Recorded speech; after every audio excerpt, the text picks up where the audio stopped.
Hello, everyone. I'm Dr. Rochel Lawson, and it is my pleasure to be with you today on the Bold Unstoppable Show. I have three phenomenal panelists with me here today, and we're just going to have an amazing time. Now, if you have been listening to the show, watching us, you know that we keep it real. It's kind of like real girl, women, real talk, queen, real talk. I like to say, if you like the show, please subscribe and share to the show with everyone, every bad female you know. And also, feel free to put any comments in the chat box or anything like that as we dialogue about this beautiful topic that we're going to be discussing today. I just want to give my panelists an opportunity to introduce themselves. So let's start with you, Wendy Y. Hello, Rochelle. It's good to be with you. I am Wendy Y. Bailey. I'm a 22-year veteran business and sales coach. And these days, you can also find me serving as a fractional COO for $1 million coaches and consultants and other service-based business owners, showing them how to operationalize their business, streamline efficiency, and just get ready to scale to more bottom line profits. I'm excited to be here for this particular topic because I don't share it a lot, but I suffer with the mental illness. I thrive with the mental illness. So I'm excited to weigh in on this topic. Thanks for having me. Oh, thank you. It's a blessing to have you, Wendy Y. Bailey. Let's go with you, Miss Rhonda, who's being a bold, unstoppable chick. Because she's having some challenges, but she's making it work. Yes, ma'am. Well, thank you, Rochelle. Thank you for having me. Yes, Rhonda Parmer here. And I have retired from a wonderful career, 31 years in public education, and then took those skills of coaching executive leaders and now have my own company, Leadership Executive Group. And I work to help leaders build unshakable confidence so they can lead world-class teams, reach all their high goals, and avoid burnout.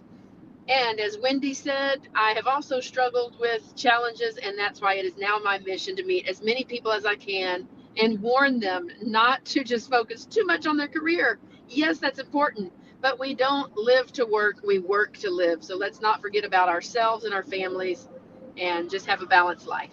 Love it. Well, welcome to the show, Rhonda. And how about you, Miss Diane Taylor? Well, thank you so much, Rochelle. I'm excited to be here with this dynamic, outstanding group of women this evening.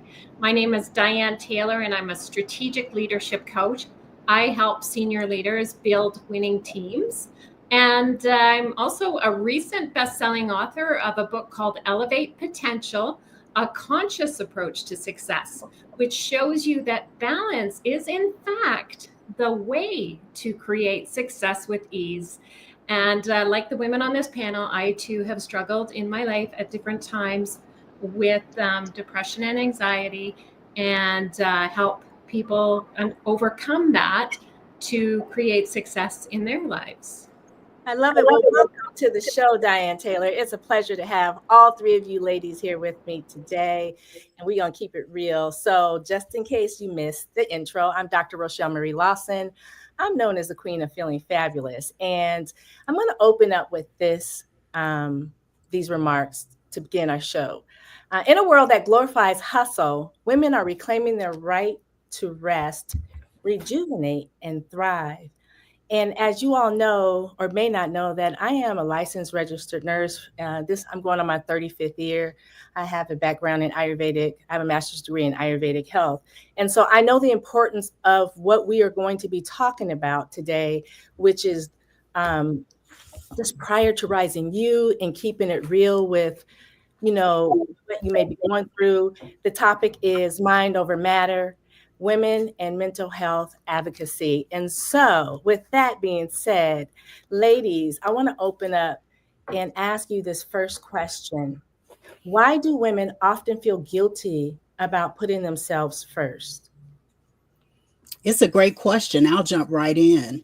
I think that we struggle with putting ourselves first because, I'm from the boomer generation, and we were always taught that, women are strong, Black women are strong, we carry the load and we're built for whatever it is.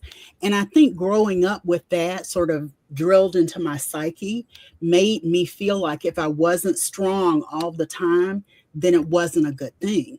It wasn't until like my 30s, and I just turned 62, but it wasn't until my 30s that I realized that, when I'm like struggling in whatever area, then it's an opportunity for me to ask for help, to acknowledge that I'm struggling. And then I don't have to put this mask on of being strong all the time. I think that when you learn that weakness does not mean, or, not being strong does not mean weak, you get to a point where you can embrace whatever happens to you easily and push through and move through it for healing, for success. I love that Rhonda said something about, what did you say about having some challenges with your background and kind of where you were because of storms in your area?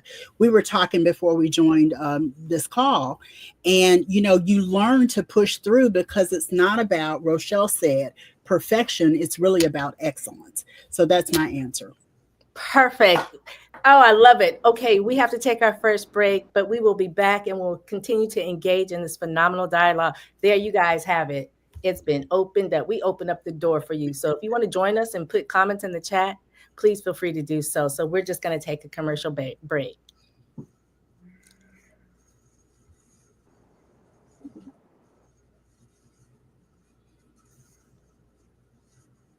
All right, we're back. This is Dr. Rochel Marie Lawson, known as the Queen of Feeling Fabulous, and you are listening to and watching the Bold, Unstoppable Women's Show. And so we were just talking about mental health with regards to why is it so hard for women to put themselves first. So Rhonda, do you want to add anything to what why was sharing with regards to information women need to know and your wisdom behind it? Absolutely. Thank you, Rochel. So, Wendy, I am going to just jump off of what you just said, and that is we are programmed from things that we've seen and things that we've heard, and our brains pick that up. It's a neurological fact that what we see and what we hear, what's told to us, is programmed almost exactly like a computer. So, we have to work to reprogram that. And so, the science behind teaching, there's two things we do. One is the physical act of putting your hand on your head and acknowledging it. So let's say that worry or that concern comes up. Oh, I have to do all these things before I can do this for myself. I have to do all this for work, all this for my family, all this for my neighbors, etc. Literally, when you find yourself doing that, put your hand on your head and say, "Thank you for sharing." And it sounds a little robotic. It sounds a little robotic, but you have acknowledged, "Thank you for sharing." And then you reprogram. Yes, I have a lot to do. And then you slowly come down and start saying, I can do this and I can do this. And then I'm going to do this for myself, or I'm going to do this for myself so I can do these other things for other people.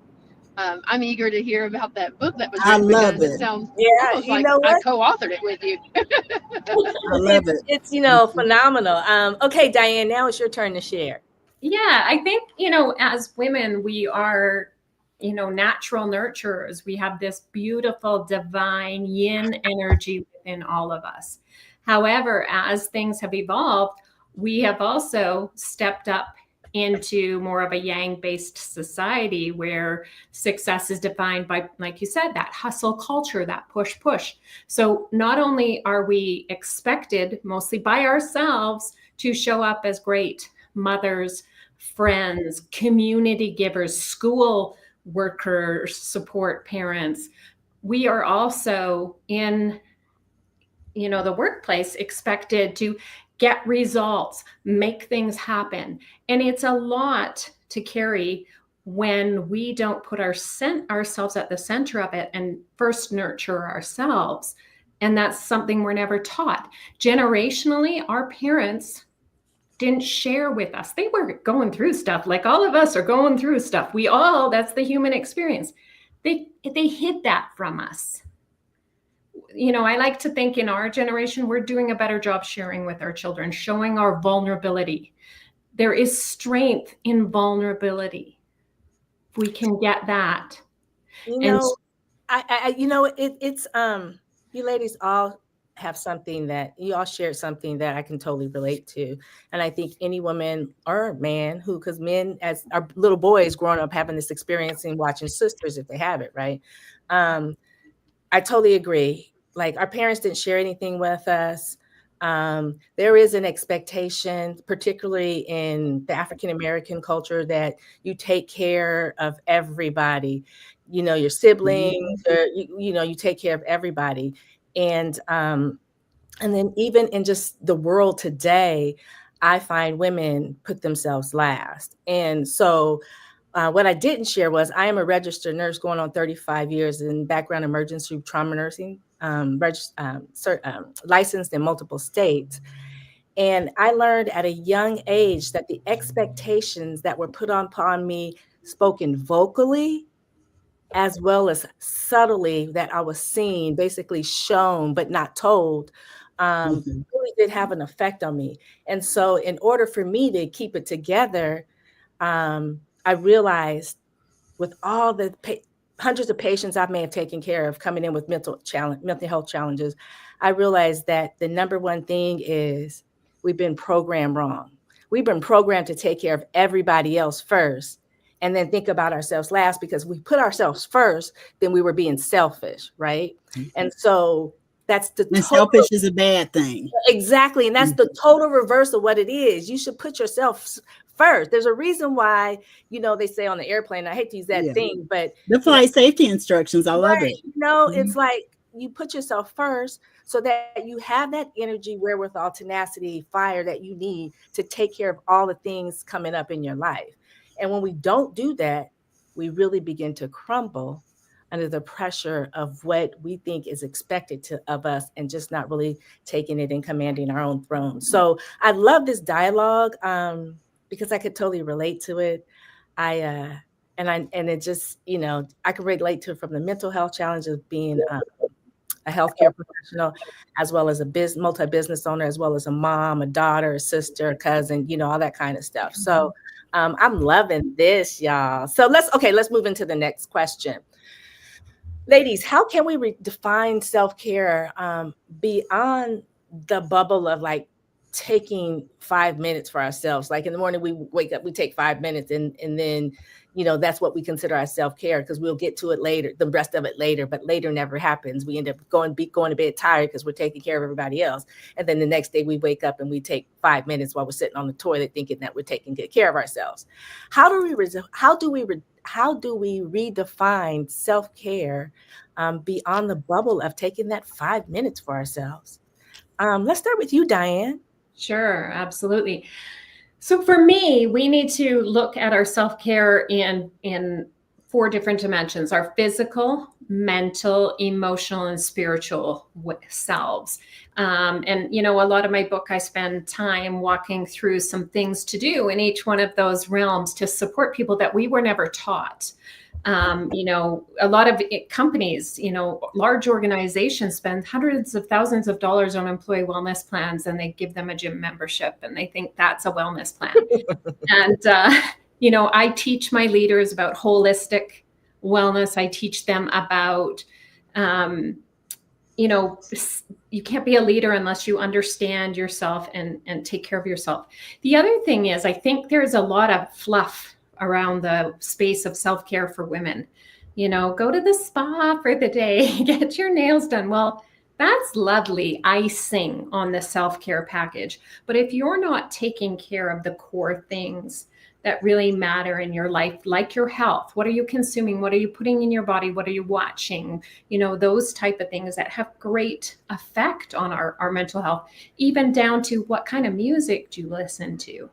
I remember very well in my suicidal years as a teenager, listening to like depressing, ballad songs, that would just bring me down. And now I listen to like high vibe, biennial beats, that is part of my plan. And so let's see. So you just, with regards to like what you're sharing, Wendy, what are your thoughts about, defining self-care with regards to ladies? Yeah, I kind of want to build on what Diane said. I think you do have to look at spiritual, mental, physical, and whatever the fourth one was. But the big thing about looking at those four quadrants is you've got to prioritize self-care. And that means you have to define it in a different way. And I think this is what you were alluding to, Diane. You have to look at self-care first as a priority, and then you have to define it in a way that's not about spa treatments and getting your nails done only. It's also about the food you eat. It's also about what you read. I remember during this last election cycle in the US, I literally was overwhelmed by everything. So when the day came, I had already gone and voted. So when the day came, I just unplugged because I just felt overwhelmed by all of the information and everything. So you do have to manage it as a priority. When you manage it as a priority, you can support yourself in big ways. Absolutely. I love it. Wonderful words of wisdom, Sharon. We're going to take a commercial break right now, but we'll be back and we'll continue the dialogue about this because I think it's important for women, particularly in today's society, to understand the importance of mental health and keeping ourselves healthy, well, and balanced in mind, body, spirit, emotionally, so that we can walk through the journey that we're embarking in right now. So we will be back in just a moment.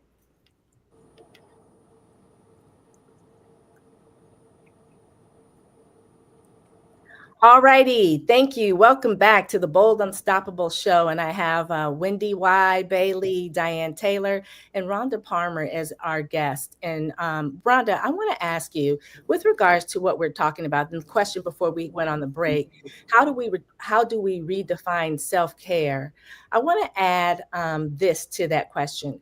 How do we redefine self-care beyond shopping, bubble baths, and candles? Because that seems to be what a lot of people think that is going to help them with their, caring for themselves. So, Rhonda, what are your thoughts? Okay, thank you so much. So, one of the things that when I'm coaching executives, I ask them, what is your nighttime routine? And you will be shocked how many of them don't even have a nighttime routine. Some of them never heard that phrase. They don't know what that means. And so when I start describing it, some of them just tell me, I don't even have one. I just work till I fall asleep. And that's sad. I mean, it makes me literally almost want to cry because they're not getting the rest they need. They're not taking that, bringing that brain wave back down to a relaxed state. It's just constant in adrenaline, fight or flight, if you're thinking and working and doing all that. And then I'll ask them, when was the last time you went to the doctor for your checkup? Have you had a mammogram? Have you, had all these other checkups that different people need at different ages? When's the last time you went to the dentist? And come on, I mean, can we have good teeth? We're smiling women that are addressing so many issues with our families and in corporations and organizations where we work. Let's be healthy. And so I agree with it, all those things that you mentioned, like bubble baths and shopping, but that's almost kind of cliche-ish, So truly healthy people make and keep their doctor appointments and then detune at the end of a day. If they feel like they have to keep working, then what I ask them to do is write a journal and have 3 things in there. 1 or 2 points that you're grateful or that you accomplished that you feel good about for the day, and 1 or 2 things that you're looking for the next day. And that just helps your brain waves change to where you can relax. And then this is so hard for people. Do not sleep with your phone in your room. I'm sorry for laughing because I get that. I still do it, but I get it. I get Girl, it. I'm gonna be honest. I do. You're I gonna be go to so free sleep with it if you beside could give me, it and I up. wake up looking at it. So yes, No, I'm one of those. yeah, I love it because I don't sleep with my phone in my room, and and for a long time I had where it would completely not bother me, so to speak, after 10 p.m. But then I wasn't getting nothing for if my kids or nothing. But Yeah, people, my man traveling on a business trip, and it's after 10, and then my phone is like do not disturb, so I ain't hearing nothing till the next day. yeah. Which is not good. But I'm totally with you, ladies. One of the things that I focus on is wellness, and because I've seen the good, the bad, and the very, very ugly of it all. It's important for me. I learned at a young age, at the age of 25, it's important for me to share with people that in order for you to be the best person that you need and desire to be, you have to take care of your mind, body, spirit, and emotional body first. So yes, it's nice to have those nighttime routines because it helps you to basically desensitize from all that chaotic energy that you had to do during the day and in the evening, right? In the morning, it's also nice to have a morning routine while your kids, right? Take it from me. This is what I used to do. Kids, I get them sitting down, eating their breakfast, and then I would go up and I would have some time for myself. I could meditate. I can, just take a nice relaxing shower and just, light candles and experience the essence that was going to enlighten me for my day. And then kids done with breakfast, get them off to school, and I'm on going my day, But then also at night, I'm a big advocate of journaling. I've got probably 100 journals, but I'm a big advocate of journaling. I learned because I had a diary when I was a kid, right? Yes. And so I could write down everything I'm Yeah, mad. I don't know nothing about that. They don't know nothing about diaries. Yeah. Right. Yeah. And so it's also good to have that and do some journaling at night, because if you got stuff that's harboring in you and you can't express it, or you don't want to express it, or whatever the case may be, you can write it down in that journal and go to sleep because it's been released, and you can go to sleep with more peace and wake up more refreshed. So there's a lot of good things about Redefining, but I'm also a gal that likes my bubble baths and my candles lit, with a little incense maybe, and some Epsom salt with luscious herbs like lavender or rose in my bubble. Like I'm that kind of queen. You know what I'm saying? Girl, yes, Amazon's my favorite spot for getting the bath bombs, right? But when I come out, anything that I may have been stressed with, when that water goes down the drain, I'm completely revitalized and refreshed. So I do believe that it's so important that we share with the ladies and gentlemen watching, because they can take care of their women like this. So baby, why don't you go take a bath? Or my man will do that all the time. He'll be like, baby, why don't you go take a bath? You need a break. You need a break. Yeah. Go take care of yourself. Yeah. Yeah. And so it is important. And if you can incorporate it into your relationship like that and your kids, just think of what you're teaching your kids, the next generation, of how to take care of themselves first. I think it's so important. I did that with my daughter because how I was raised, Wendy, like you take care of everybody. Mm-hmm. And then you may get time to take care of yourself. Mm-hmm. And that's just not right. Okay. So the next question I want to ask is, what roles does mental health play in achieving overall well-being? Because we've known some very famous people recently that have succumbed to mental health challenges and just ended it for themselves, And so, Rhonda, why don't you take that question first? Okay, I sure will. So what role does mental health play in reaching our success? If anybody, I mean, what we have to think about here is it is the pinnacle. If you cannot manage your own emotions and sanity and just understanding and believing in who you are, you're already cutting yourself off from being able to help other people. So I know this sounds so, probably us four in here and a lot of people nowadays, just thinking about that, hearing yourself say that, hey, if you can't take care of yourself, you can't take care of other people. But it sounds so easy to say, but it is so hard to actually do. Yep. And so one thing I tell people, I give them this rule of 3, and it's blocks, clocks, and socks. So the blocks and clocks sort of go along together, but in your own calendar or however you manage your time during the day, literally, if you work in an office or you're an executive or say working with a principal or a clergy, block off 2 hours of your day in your office to get work done where you're not interrupted, and do that for the whole week. So it might be, or even the month. So block off time where you can have focused time where nobody's interrupting you. Then the clocks is for the ending time.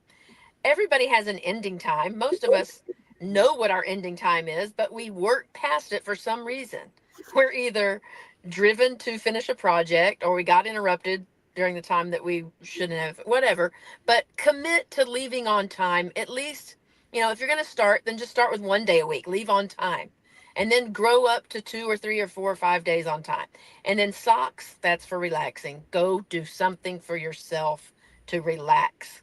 And those 3 things are easy to remember: blocks, clocks, and socks. I love it. I love it. We're going to come back because we need some more wisdom like that. Blocks, clocks, and socks. I love it. But give us just a moment. We've got to take a quick break, and we will be back to the Bold, Unstoppable Woman Show.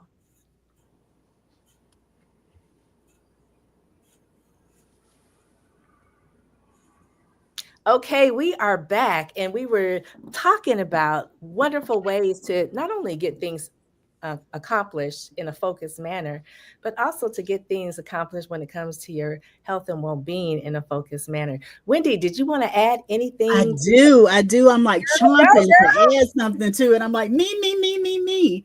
Yeah, I want to add that, first of all, my personal mantra is something I want to give to everybody. Mindset is everything. Mindset is everything speaks not just to your mental well-being, but your overall well-being, your overall wellness. Mindset is everything says if you're focused on the things that heal your mind, then you can do whatever else you need to do. The second thing I want to say is I've created a life, and it took me forever to create a life like this that I didn't need a vacation from. And what I mean by that is when my mom was alive, she was in her late 80s, and I would rearrange my schedule if she needed me to do something for her because it was that important to me.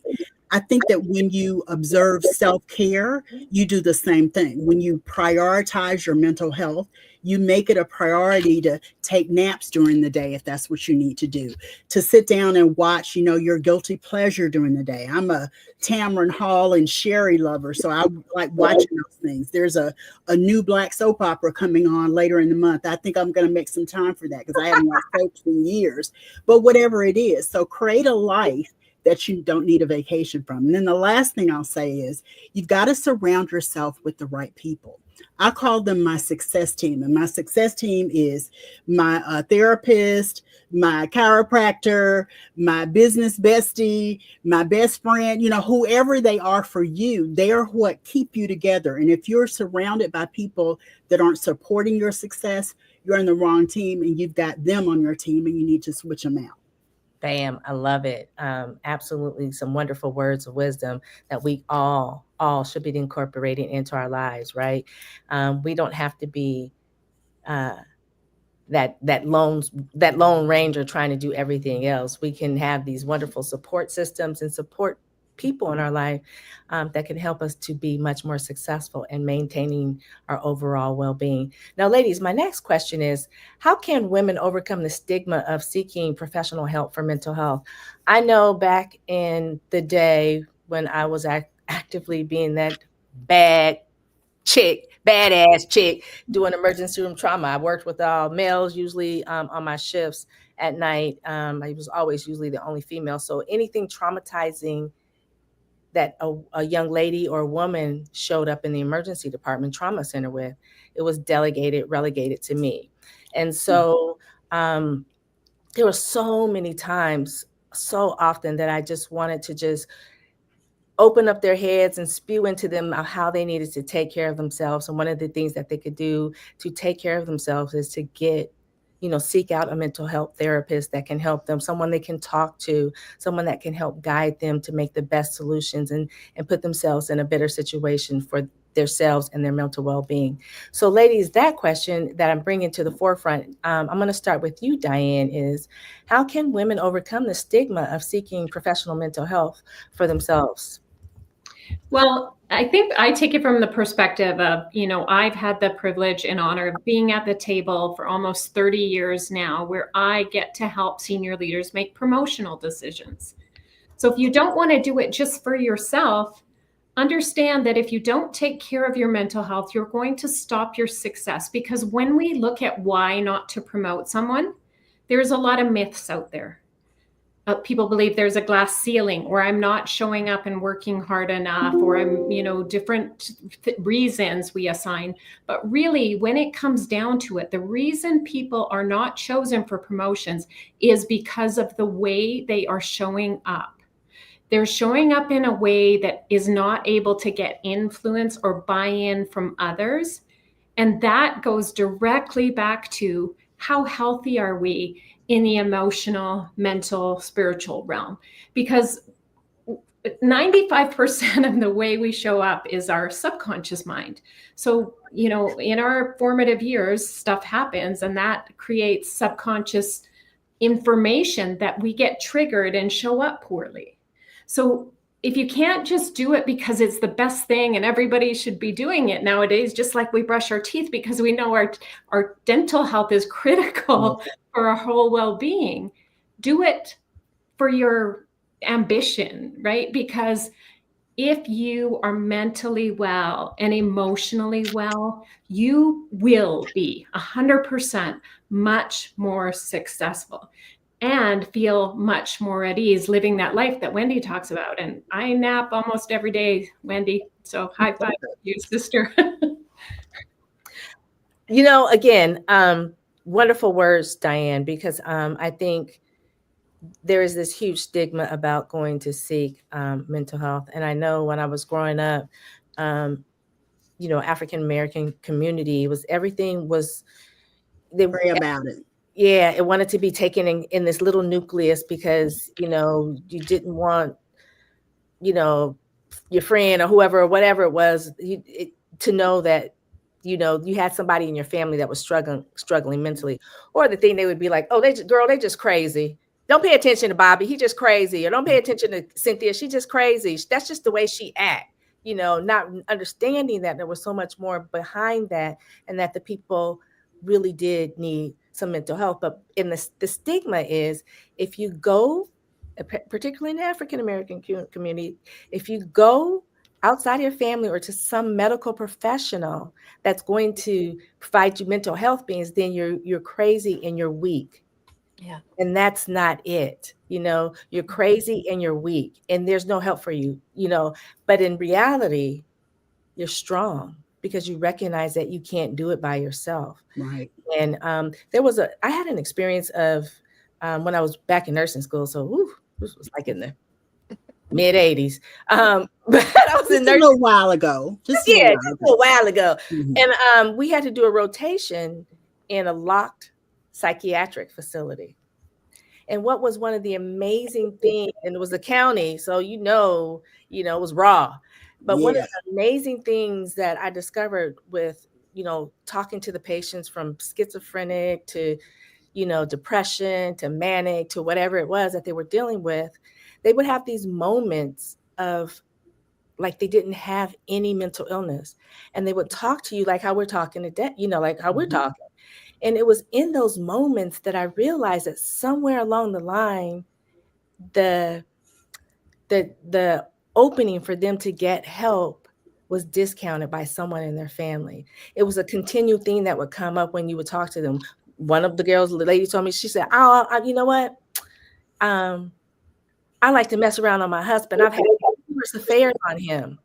And because of this, I think I was just acting out, and she was schizophrenic. And she said, but when I would go to my family, they would just say I'm crazy. Well, I am crazy, and I was just thinking like, wow, so it is really important that we take a look at parts of our society that are struggling with mental health and letting them know that it's one of the strongest things that they can do to seek out help. It's a misnomer that people that are rich and famous are absolutely fine. Right? And how they many have issues just like we do, everyday issues just like we do. People during COVID who we would never have thought committed suicide a lot, right? So it's not just something that's submitted to the lower class. Mental health challenges run throughout every class in society, whether we want to admit it or not. And it's not always something we can see. So that's one of the reasons it's so important to have dialogue with people. Because when you have dialogue with people, not just, girl, how you doing? Okay, all right, actually engage in dialogue. you're able to help them and they're able to help you to be in a better place sometimes. So Can I add something to your thoughts about it? You yeah. know, on a personal level, for me, when I was diagnosed with a mental illness in the Black community, there's such a stigma associated with it, to your point. And so there was a level of shame that I just had about telling people about it. I remember working on this project with a fellow coach, and I had a rough day in the midst of the project. And so I told him the next day or so, I said, I really suffer with depression. So that's really what was going on with me. And he said, I am so sorry, Wendy. Why? I'm so sorry. And it kind of freaked me out that he said it to me that way, right?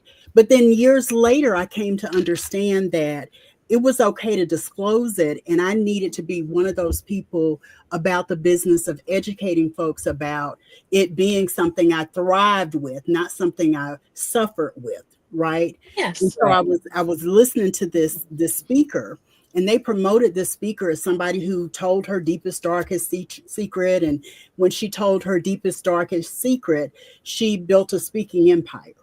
And so can I finish my story real quick? You know what? Let's take a commercial break and then we'll come back. Yeah. So we're going to take a quick commercial break and we're going to come back and let Wendy Y share what she was going to share with us. So give us just a second. We'll be right back.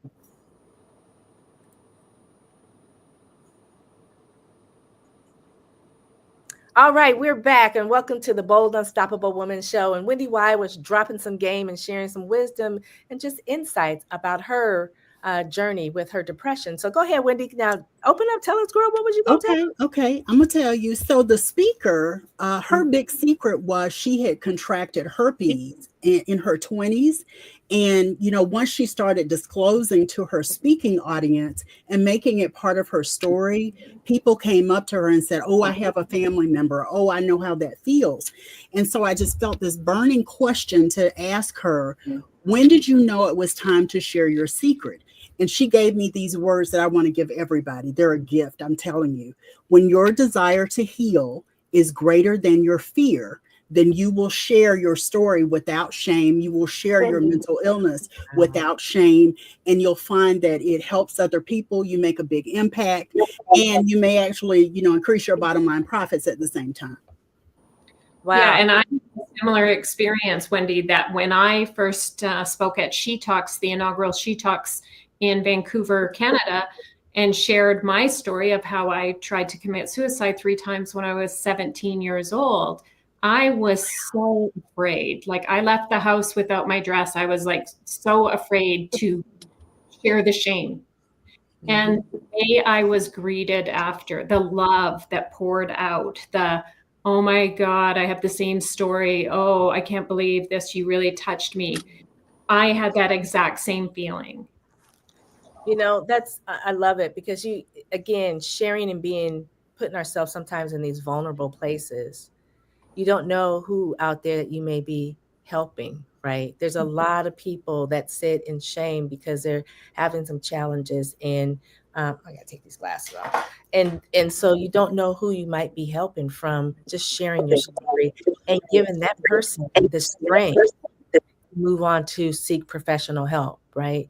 And so I just love this because we are in a society that is having and experiencing multiple changes and challenges within the lives. And I don't want to say it started with COVID because it's probably always been there, but it wasn't as amplified. And it just seems like since COVID, it's getting more and more amplified and just in a really precocious type of way. So having this kind of conversations is wonderful for helping someone that may be afraid to get help, but now we've given them strength and courage and letting them know that that's the best and the strongest and the bravest and the most wonderful thing that you can do for yourself. And that you're not alone.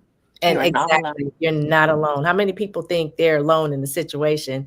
And when we step into those vulnerable shoes, like you, Diane, realize that there's so many others, and now you're just giving those other people the strength to come out and say, you know what, it happened to me as well, and I'm going to go get some help. I'm going to go talk to somebody. So it's a beautiful, beautiful, beautiful thing. All right, ladies. Now, we're going to shift a little bit, and I want to talk about, like, we all have things that we do, and we kind of embedded them in what we've been discussing. But I want to talk about, what are your go-tos for your wellness rituals that help to keep you grounded? And I'm going to do a little bit something different. So I practice Ayurveda, and I'm an Ayurveda. I have a master's degree in it. And so when I work with people, I diagnose them every way when it relates to Ayurveda, the business, the person, themselves, mind, body, spirit, right? And so it's interesting that people don't really have a go-to for their health and well-being. And so one of my go-tos is, I like taking walks out in nature, because my dosha in Ayurveda is, I'm fire. I am full of fire. And when I get twisted or off kilter, that fire could either be a raging fire like that one that they had in Southern California recently, or a volcano like Kilauea in Hawaii. And so I know that about me. And when I'm getting to that point, I know what to do. And for me, one of the wonderful things that I can do is take a walk out in nature, because I'm full of fire, and the earth and the ground helps to balance and release that fire within me, and I can send it back into the ground. So with regards to that, ladies, Rhonda, tell me, what do you do? What's your go-to? Well, I love me some walks outside. And so no matter Mhm. what, I try to think about, remember when we were kids and we had that favorite teacher, that was the one that took us outside. We had recess. So I try to take a little recess, and I do set my watch. So I'll say, set my watch for 45 minutes. So every 45 minutes I'll get up and go do something different. But really my go-to, if I think about, y'all mentioned this earlier, spiritually. So I know not everybody is a Christian, but I am, and it's okay if you're not, but somehow get in tune on that spiritual level where you can get away and really detach from this earth and this life. And whether it's singing, saying a prayer, just saying, I love you, God, or whatever it is, I'm centered, I'm okay, I'm safe, whatever it is to get your spiritual self back in line. And what I have found is when I have two things I do when I have a panic attack or anxiety attack. One is just sing. So I'll just sing the old hymns, just over and over and over to shift Yeah. my mindset. And the other is just a sensory thing. So if I'm in the middle of a panic attack and I'm trying to go off kilter, like, oh no, I'm never going to be okay, and this is happening, and whatever, then it's the 5 4 3 2 1 method. Maybe some of y'all have known this, but it's just 5 things I can see, 4 things I can hear, 3 things I can touch, 2 things I can smell, and 1 thing I can say. And by shifting your mindset and thinking of the sensory things that are going on around you, it gets you out of your head and into the physical space. So that's if you are totally locked up in anxiety, that's your strategy. But my go-to is an old time hymn or a new contemporary praise song.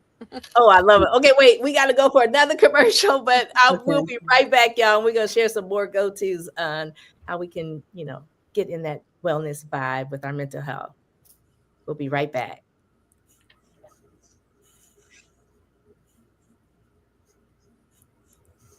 Okay, we are back, and Rhonda was just sharing how she, her go-to. One of the wonderful things about this is we get to get many different variety of many amount of variety things that we can do for our mental health that will help all of you as well. That keeps us grounded. Mine is going out and spending time in nature. Another thing I like to do is when the fire and the wind is blowing in the fire, so to speak, I like to turn on my favorite jam, maybe from when I was in high school, or I the have early. an odd one for you. Yes, go. I'm a Trekkie, which Oh, means I I love Star love Trek. all things Star Trek. So when I'm really stressed, I go to Paramount Plus. This is not a paid advertisement for them, but I go to Paramount Plus and I watch anything Star Trek. I've seen the movies several times, several different movies. I watch series, whatever it takes. If it's mindless entertainment for me and it relieves the tension, it helps me get rid of stress. And I just love watching Star Trek when I'm anxious. Oh, I love it. I Yeah. used to love Star Trek watching it. I like the old ones though, like with, I like all of them. The original series, The yeah. Next Generation, Captain Kirk. Voyager. Yeah, Captain all Kirk. of them. I love Yeah. that. Yeah. All right, Diane, what about you? We just got So I really try to be very proactive in my wellness. So I have just like I have a nighttime ritual, I have a morning ritual, and that includes I have 1 cup of hot water with lemon and 1 cup of black coffee. And I sit on the couch and I meditate while I drink those things. Now, for those of you out there that say, oh, I can't meditate, all you have to do is go to YouTube. There's a gajillion free meditations. I just put my earbuds on. I like guided ones. So the person talks to me. Yes, my mind still wanders, but I show up every single morning for myself. And if I have to go to an appointment, I'll wake up early because that grounds me, that opens me up to source that tells me some of the most insightful, brilliant things that I need to know and do to easily create success in my life. So that's definitely my go-to. Like all of you, I love to go out in nature. It's so good for our root chakra, which is our energy centers, the root, which is responsible for depression and anxiety. So if our root chakra is not in balance, we could get depression, anxiety. So I've learned how to do everything related to the root chakra to nurture myself and my well-being that way as well. Oh, wonderful. I'm glad you brought up the chakras. It is important. Root, sacral, solar plexus, all of those lower chakras are important for balance and balance harmonistically within us and stability. And it is in those chakras that you can ground things into the earth when you go outside. So one of the things I like to do is tell people go outside if it's not raining or snowing or something or super hot, but go outside and sit outside on the ground. Yes. And allow that grounded energy of Mother Earth to come up into your chakras and move up, out, and through. And you will feel so light or enlightened. And so, okay, so we're just about at the end of our show, you all. And so, it's just wonderful to have this dialogue. You ladies have been very open. You've shared your journeys, you shared your challenges, you share wisdom that other people can do to help with their mental health challenges and keeping that mental health as well as possible. And so with that being said, I'm going to get ready to close out the show. But if you have just one word that you would describe or that you want to share with those that are listening and watching us about mental health, what would you share? Wendy, let's start with you. Wendy, why? I would say counsel. You don't have to suffer alone.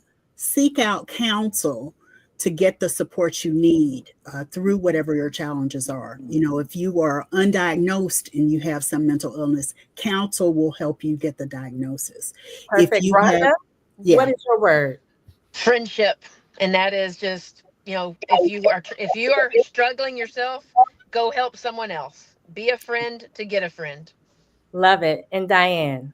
My word is empower, because it really is up to us to take our power back, to take care of ourselves and be brave and courageous, because you are so worth it.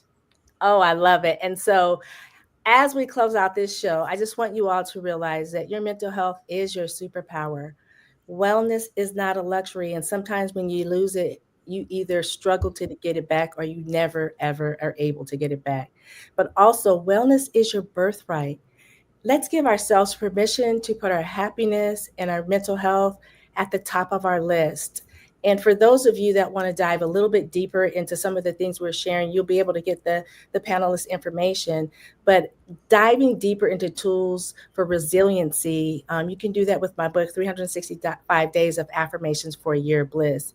It's a perfect companion for finding daily inspiration that will help not only you to move forward and process your energy, but to ebb and flow with a nice, calm, rhythmic beat. And also, don't forget to subscribe to the Bold Unstoppable Show, because this is the type of dialogue we have. And the dialogue is meant to help all of you watching and listening. So subscribe to the show, and share it with a friend. And as I close this out, I just want to say thank you, ladies, for being a guest panelist on the Bold Unstoppable Show. It's been a pleasure to have you. And to all of you watching and listening, I'm wishing you peace to your mind, wellness to your body, and tranquility to your spirit. This is Dr. Rochel Marie Lawson, the Queen of Feeling Fabulous. And until next time, goodbye for now.